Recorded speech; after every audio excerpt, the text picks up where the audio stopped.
Welcome to the show. Here's my dad. On this episode of the Infant Adoption Guide podcast, I'll share with you my 4 tips that will help you organize the adoption journey.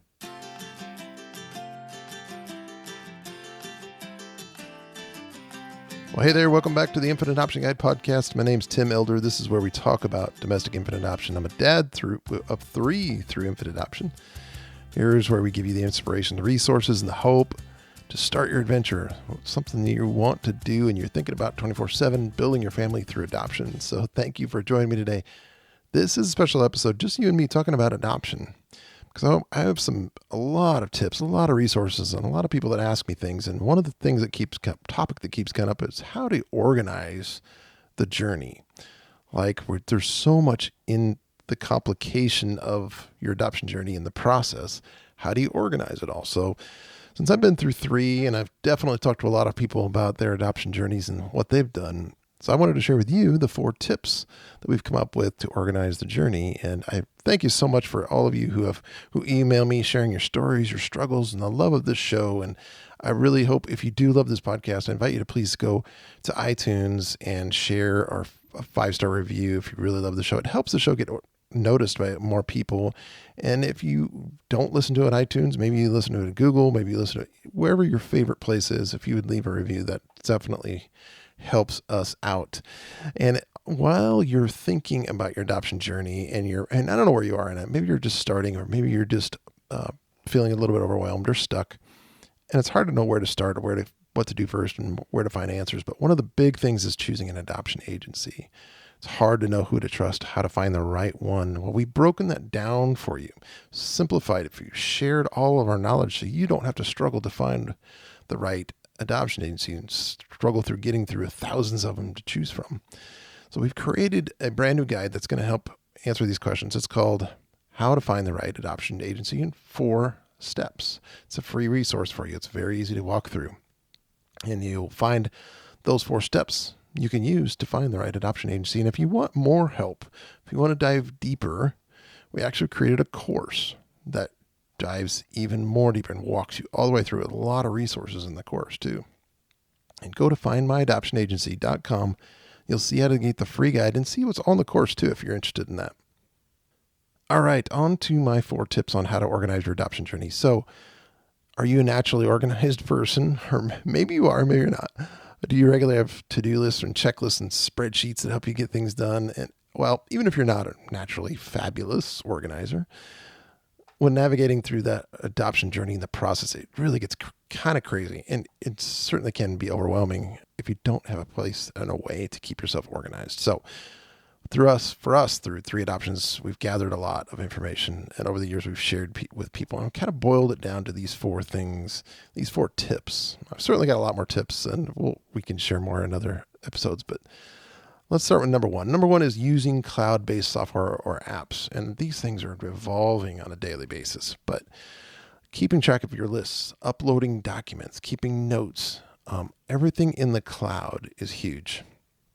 I'll tell you a story real quick that on our first adoption, we had no cloud options, no software, at least that I knew of. So we were carrying everything around, hard copies, and had everything organized in a notebook, thought we had everything organized in a notebook. Anyway, we're carrying it around with us. So we got our very first adoption was less than a week. We were matched. So less than a week between finding out about our daughter and her being born. So we got the call and we had less than a week.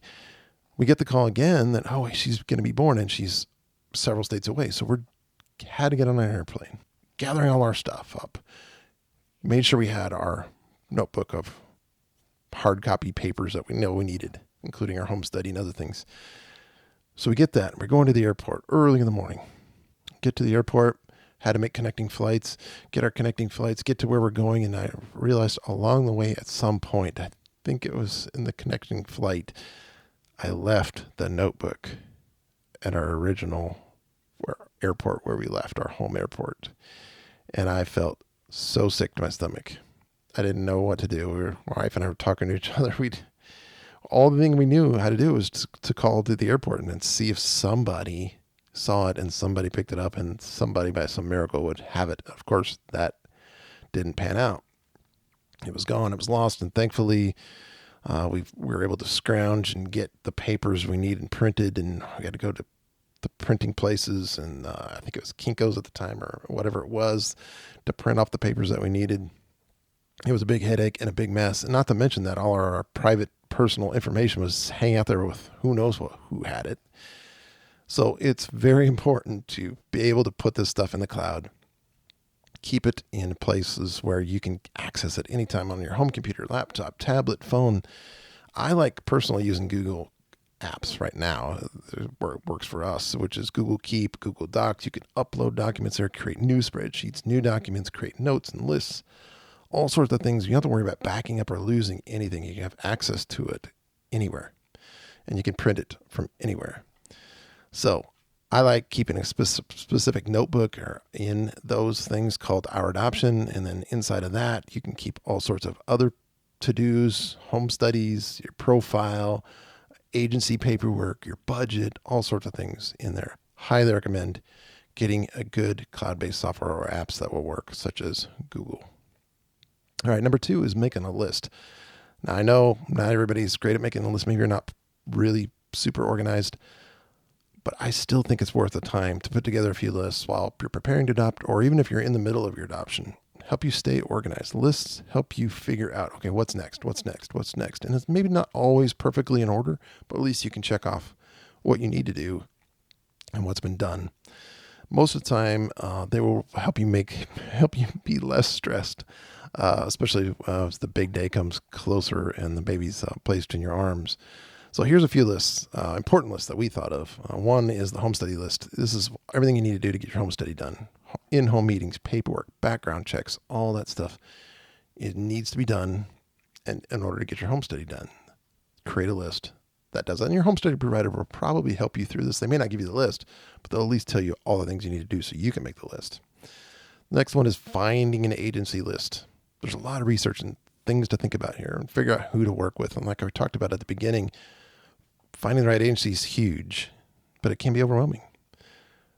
Our course, Find My Adoption Agency at findmyagency.com, findmyadoptionagency.com, there we go, is done for you. Everything is there. We even created the lists for you in that online course. So, but I highly recommend, and your agency probably will help you with this too. If you pick an agency that you really like and trust, and you can ask them, or they'll tell you, here's all the things you need to do. The next one is profile. So you're creating an adoption profile, a printed profile, an online profile, hopefully even a video profile.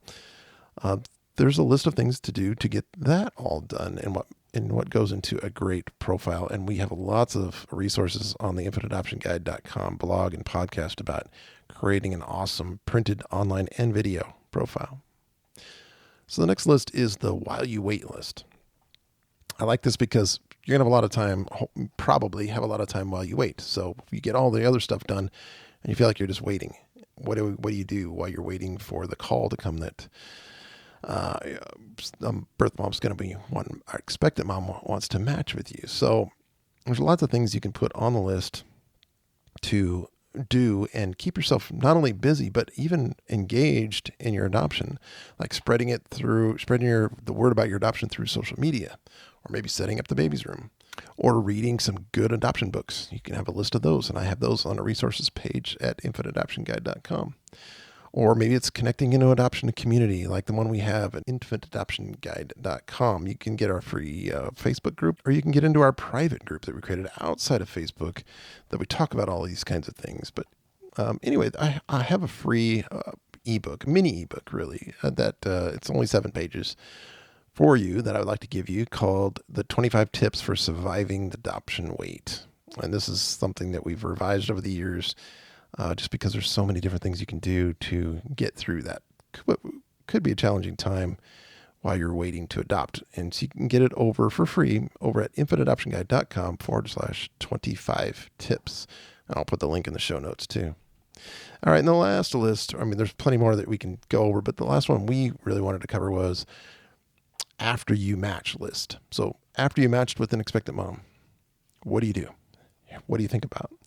These are the things you want to put and list out So when the baby's placed with you, when you bring the baby home, or what do you need to do if you have to travel to have the baby placed with you? Or we can research the places where to stay, what to pack, what to buy when you get there, what you shouldn't buy when you get there. And you can come up with even some ideas for your child's birth mom. Check with an attorney or an agency to see what you can legally give her.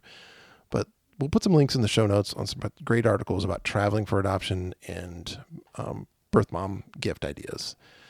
Those are some great things you can put in your list for your after the match list. Another good one is insurance. Make sure your health insurance, the baby is put on your health insurance if you have it through your employer or wherever you have your insurance. All right. Number 3 is keep track of your adoption budget. In other words, organize your finances. We all know, if you don't know yet, the cost of adoption is quite shocking. It's when you start the process and you're thinking this average adoption is $30,000 to $50,000. Preparing financially is really going to help you alleviate some of that stress. I mean, not much of us have $30,000 to $50,000 just sitting in the bank waiting to spend on the adoption. So we all have to do something to prepare financially to adopt. And thankfully, this money's not all due at the same time. Hence the reason why you need to really keep track of and organize your finances. And a lot depends there's a lot of variables that go into it.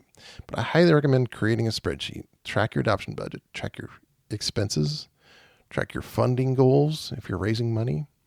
You can track how much you're going to need for each specific expense in your adoption. You can even list adoption grants that you've applied for, free money that you've applied for and received. So I would suggest creating a note in as we talked about, your web-based or your cloud app, creating a note specifically for your adoption budget in the cloud. So you can keep track of your expenses, keep track of the money you have left and the money you still need. You can also take photos of receipts, store them up there. It's handy for tax purposes time and the adoption tax credit. You definitely want to look into that and make sure you keep track of those receipts. As I said before, I've created this amazing spreadsheet inside the Find My Adoption Agency online course that does all of this for you. It keeps track of all of this stuff, the financial stuff that goes into your whole adoption journey. So it's right now stuck just inside the course. So the only way to get it is inside the course. However, so many people are asking me for this to try to make it available outside of the course. If you're interested in this, please just send me an email at tim@infantadoptionguide.com. If you're just interested in that spreadsheet, maybe you're not ready to take this whole course about finding an agency, but you're really interested in that financial spreadsheet, and I can just discuss more with you about what's even in it. So tim@infantadoptionguide.com. Email me and I'll get back to you and we'll talk about it. And if you're interested in the course, findmyadoptionagency.com. All right, number 4, the last one tip is sometimes you just can't keep everything in the cloud. You got to have a hard copy, paper copies of things. Get a good binder or folder system for your paper copies. You're going to have to carry these at some point. I know you will. So you might as well find a good folder organizer that's going to keep track of all these things, your forms, your copies, your important papers. I've read even that some parents have really gone crazy with it, with the color-coded dividers and tabs and for each category of their adoption. That's cool. Go crazy with it as whatever you feel like is going to help you organize it best, but get a good binder folder system, one that you can take with you and then one that you could probably leave at home. I know we still had hard copies at home in a folder system for each one of our adoptions, and inside of each adoption, each category or each phase of the adoption. So obviously you can go find those pretty easily at any office store or on Amazon. All right, those are the 4 tips. Number 1 was use a cloud-based software or apps to keep everything in the cloud organized as best you can. Of course, you're going to have to use hard copies at some point, but most everything you can keep in the cloud. Print it as you need it. Number 2 was make good lists, really good lists. Make lots of lists, things that will do that you can go through and keep you sane and organized throughout your process. Number 3 was track your adoption budget. Everything that goes into your finances for your adoption, it's a big deal. You want to keep track of all the money That's a big one. And then number 4 was get a good binder or folder system for your paper copies you're going to need to take with you and stuff that you can leave at home. So thank you so much for joining me on the show today. If you enjoyed it, I invite you to go over and give a review either on iTunes or wherever you're listening to the show, and subscribe to the show. And if you're in our Facebook group, great. If not, please go find our Facebook group. It's at infiniteadoptionguide.com. There's a button at the top of the page. You can click and get into the free Facebook group. There's almost 5,000 of us in there, so it's an amazing group of a lot of people. You can ask your questions there. And I can't wait to talk with you in there. And any links that we talked about and all the stuff you want to see in this episode is at infiniteadoptionguide.com/103. This is episode 103. Thanks for joining me today. Until next time, you're in my prayers as you go on the adoption journey. Build your family through adoption. So God bless. Talk to you next time.